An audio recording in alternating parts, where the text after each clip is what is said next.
Sa mill-inaugurazzjoni tas-servizz tal-fast ferry f'Ġunju li għadda, aktar minn 203,000 persuna użaw is-servizz bejn iż-żewġ gżejjer. Sa mill-bidu tas-servizz bejn iż-żewġ operaturi saru 4,006 vjaġġi.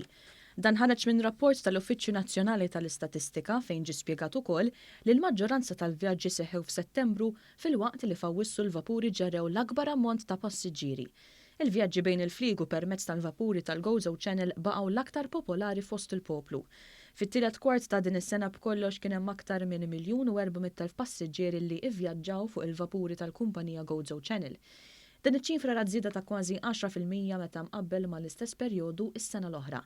Palma ġara fl-ewwel żewġ kwarti tas-sena, l-aktar jiem li fihom vjaġġaw nies kienu l-ġimgħa u s-sibt miċ-Ċirkewwa u l-Ħadd u t-Tnejn mill-Port tal-Imġar.